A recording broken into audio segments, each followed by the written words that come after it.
Richard Serra is here. He is, as you know, an artist. He is a sculptor, and he is a friend of this program. He is best known for his large-scale sculptures, such as his torqued ellipses. Less well-known, however, is the crucial role that drawing has played in all of his work. Roberta Smith of the New York Times writes, "Few artists have pushed drawing to such sculptural and even architectural extremes as Richard Serra." The first retrospective of Serra's drawings, mounted by an American museum, is currently on view at New York's Metropolitan Museum of Art. It features 50 works from the 1970s to the present. The exhibition traces the development of drawing as an art form independent from, yet also linked to his sculptural process. I'm very pleased to have Richard Serra back at this table. Welcome. Thanks. Why is this the first time there has been this kind of survey of your drawings at a major museum? I've been drawing all my life, and I've probably had drawing shows in Europe, in the United States. Right. And so people who follow the work closely know the drawings, but the larger public, and I even think probably the larger art public, doesn't know the history of my drawing. And I think it's large to do with Gary Garrels from San Francisco Museum and Houston, the DeMonil. Right. They decided to mount an exhibition, and they asked if Metropolitan would participate, and the Metropolitan said yes, they would like to do it first, and so we're doing it here. So it was an idea conceived by other museums? It's an idea conceived by the DeMonil, actually, Foundation in Houston. And San Francisco joined in, and therefore the Met said, if you let us go first, you can do it here. That's right. That's exactly right. Do you take special pride that at long last Richard Serra is at the Met? I didn't expect to be at the Met. I know. And I didn't expect to be at the Met with my drawings, and I'm glad that the Met came on board, and I'm particularly happy with the show. They have a lot of space up there. We could do a sculpture show up there, couldn't we? Yes, we could. It would have to move out the Greek and Romans because they probably have sufficient weight load there. But the Met, I think... You'd be okay with that. Fine. But the Met, actually very early in my career, Henry Genzeller, when I was not even 30, asked me if I wanted to show 5 or 6 early pieces at the Met. And I said no, because I thought I was too young. You were too young to be at the Met? Yeah. As an artist? Yes. Let me just get this picture straight. This was a kind of modest Richard Serra. I had just started working, and I'd done a series of big steel prop pieces, and Henry saw them and said, let's show them at the Met. And I said, I don't think so. Do we view these drawings as simply as part of the sculpture you do, or do we view these drawings as separate pieces of art? It's an autonomous body of work that doesn't depict or illustrate my sculpture, other than in the very, very beginnings, before I even showed drawings. I showed a few here or there, but not as a show, not as a one-man show. And then there are some drawings in the show that I had never shown before. I think the problem for anyone in relation to making drawings is the convention of drawing. It's a figure ground problem. You're going to make a mark on a page or on a piece of paper. And how do you deal with that construct and extend it and redefine what that problem can be? Roberta Smith, writing of you in the New York Times in a piece I assume you liked. Not entirely. What didn't you like? Well, actually, she said one thing that I think is probably true. Only one? Well, one thing that she said that was critical, which I think is probably true. She said, in his drawings, unlike his sculpture, the work is more abstract, more hermetic, more difficult, and more austere. Which she said was more austere, abstract, hermetic, difficult artist in drawing than in sculpture. Oh, I was close. Yeah, you were close. So would you agree with that? Yes, but I think that's a virtue. To be austere, abstract, hermetic, and difficult. Yes. I think art is difficult. But it has to be, doesn't it? Yes, I mean, if it's I think if it doesn't challenge you. Yes, and I think she's saying that because she's saying the sculpture has become over the years more acceptable, and people have been able to enter into it. Well, in these drawing installations, people enter into them. They enter into the space of the drawing because it deals with the delineation of the architecture. I think in this review, I think she was finding that not as inviting as it is in the sculpture. And I think that kind of cross-referent comparison, not that it's a cheap shot, it's just wrong-headed. Your notebooks are in this as well. Yes, and I've never shown them before. And I carry them all the time. May I see it? No. Why not? Because I don't show my notebooks, and here well, really? I made think I just saw 30 of them up there, not me. I made a selection to show 30, and actually, can I just see what it looks like? Yeah, sure. Well, why not? Why not? Okay. Yeah. Oh, there's one. There you go. There okay. you go. You like that one? Yeah. Actually, I made this one at the Met. These are just drawings. There are things to keep my hand and eye. I think the eye's a muscle. You have to keep it active. And I've dealt with hand-eye coordination all my life. It's another kind of language for me. And I think to see is to think, and drawing's another way of thinking. Are you better at that because of the experience you've had at hand-eye coordination? Or is that better at hand-eye coordination, you just said? Am I better at that Yeah. than what? When you started out. I've always done it. I've done it since I was 4. But you've been good at it since you were 4, and that hasn't changed. No, and I do it as a practice. It's something I do every day. Yeah. It's, different people It's a muscle you use every day. Yeah, but different people have ways of staying in tune with the communication with the world. How you make your way in the world. I mean, you do it through your voice, through your interviews. Yes. I do it through self-reflection, notation, and drawing. And the drawing's a kind of notation. That's all it is. If anybody wants to put me in the same sentence with Richard Serra, I'll take it. All right, Charlie, you're there. Don't worry about it. Let's take Union. That was done specifically for this. Yes. Yes. Tell me about that. There are 2 canvases that are 13.9 wide. Right. They're into the corners of the room, to the floor, and up to the ceiling. Right. And when you enter into the space of the drawing, you actually can palpably feel the difference between the container of space, the larger container of the room, and the space that you walk into that is walled off by the 2 vertical planes of the drawing. There's something else that happens in that drawing that's strange that we didn't realize until after, and it wasn't intended. Because the black canvases absorb so much light, as you walk into them, and the viewer looks at you from the outside, not a lot, but you diminish proportionally in scale because there's not equal light on you. Mm-hmm. And there's a strange kind of double take when that happens. We all noticed it as soon as the work went up, but that wasn't the intention of the work. The intention of the work was? To create a volume of space within the architectural volume of space that was different in kind. Is space the best thing you understand? I think so, yes, for sure. I always have. It's always been what I've been most curious about. Curious about and understand most?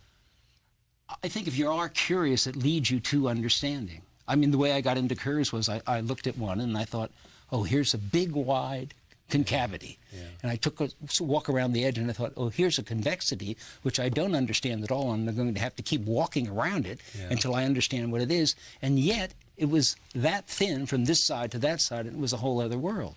And that piqued my interest because I realized I didn't know anything about it. And very simple things that I don't understand, I think, are the things that I'm the most inquisitive about. And space is one of them. And I'm not talking about the simple distinction between a telephone booth and a football stadium. I'm talking about just simple organizations of space, mapping, circulation, how your body feels in relation to, say, this room, the enclosure of this room, how you feel in an open space, how I felt in the lobby of this building, which is a kind of airport irregularity where you don't know where the hell you are. It's true. Well, it's true. I assume the architect would take pride in that. I mean, well, there's not much symphony out there. You mean when you walked in the door? Yeah, you don't know. I mean, if you figure when's the next flight taking off. Yeah. So where does drawing come in?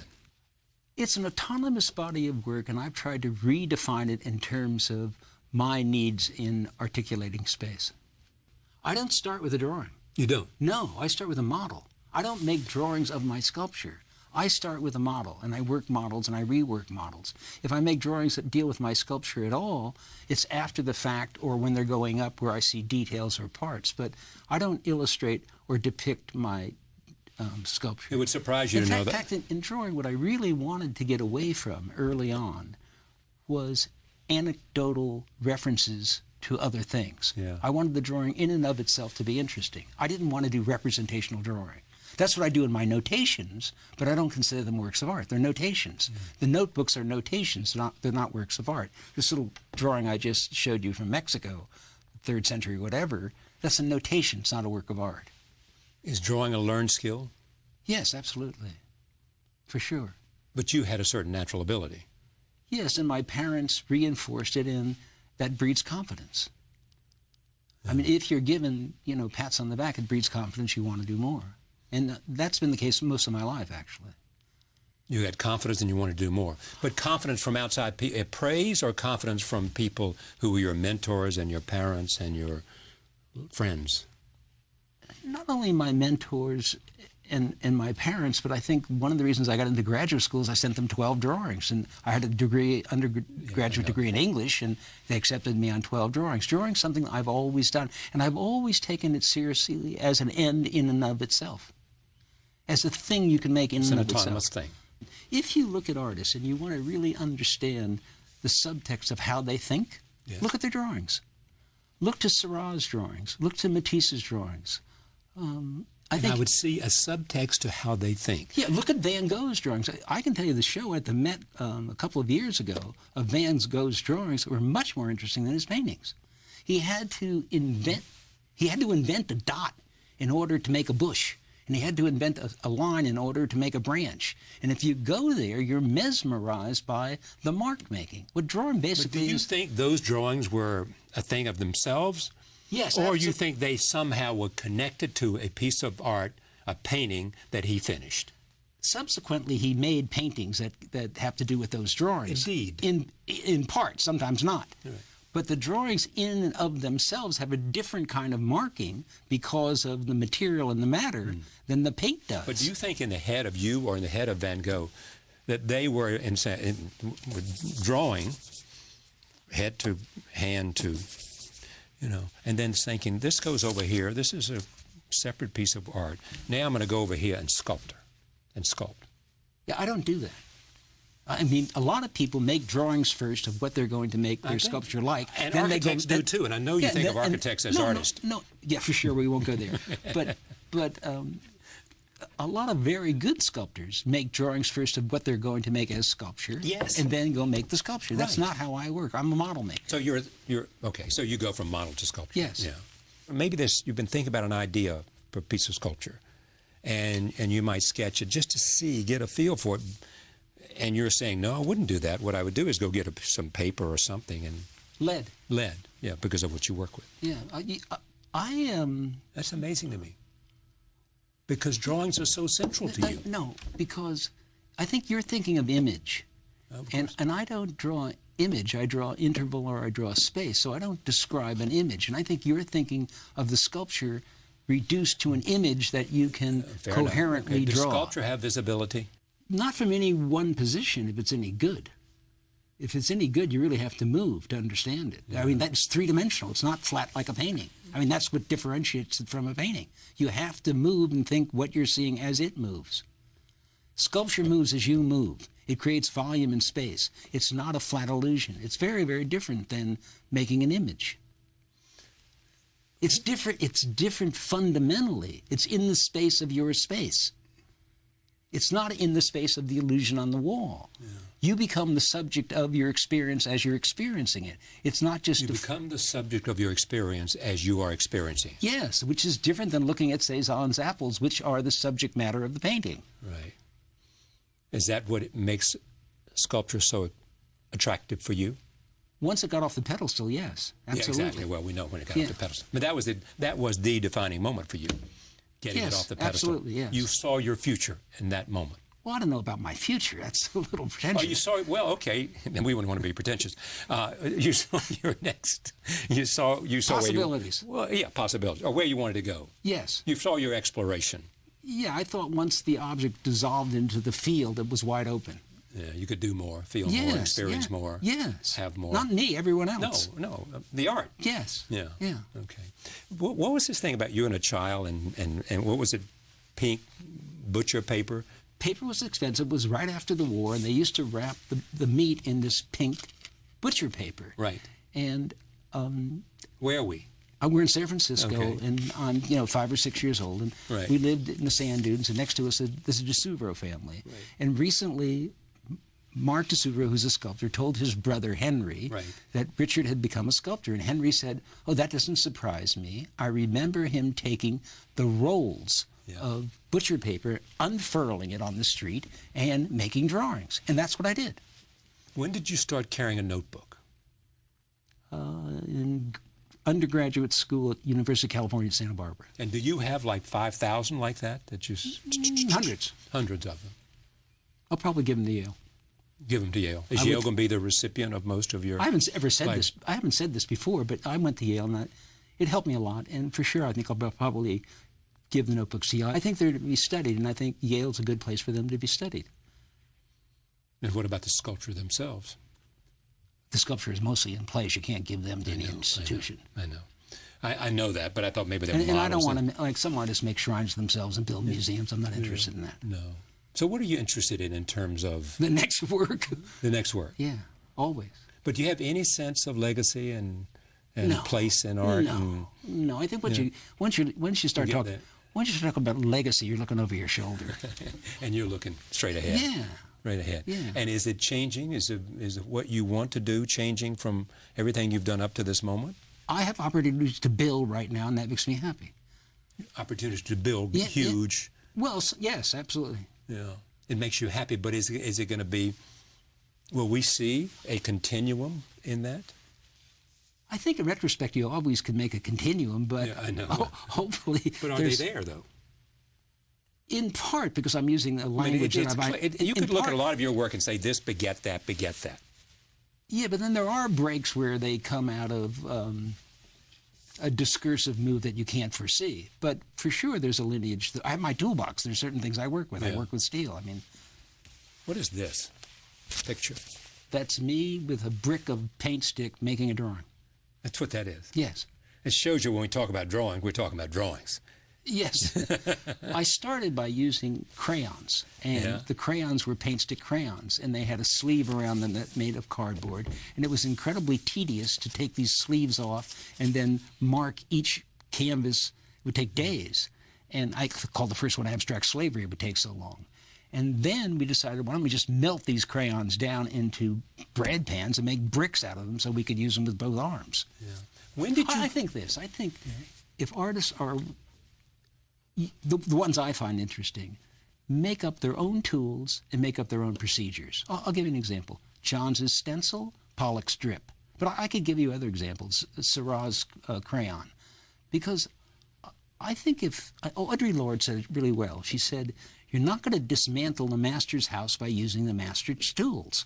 And that means that you're not going to build art out of the art store. I mean, you have to invent your own tools and your own procedures. That's very difficult to get into art students' heads because they want to work out of what's come before, and they want to use the tools that are prevalent, and they want to use the other person's tools, where the other person probably made up his tools. Does the same impulse, is it that drives you, your drawings drive your sculpture? Impulse. No. The drawing is really a practice that I do all the time. The sculpture actually is more conceptually based than that. The drawing is really something that I... The drawing is a day-by-day expression of Richard Serra. It's a practice. And it's a practice then I try to take into other forms, but it's something I do all the time. The drawings are all in the notebooks. And the notations are in the notebooks. And the notations sometimes lead to ideas about larger drawings. But sites often, if I'm given a possibility of dealing with a context, are the impetus for making drawings. You're pretty good with the English language. I mean, do you ever want to write about sculpture? I have. Do you like it?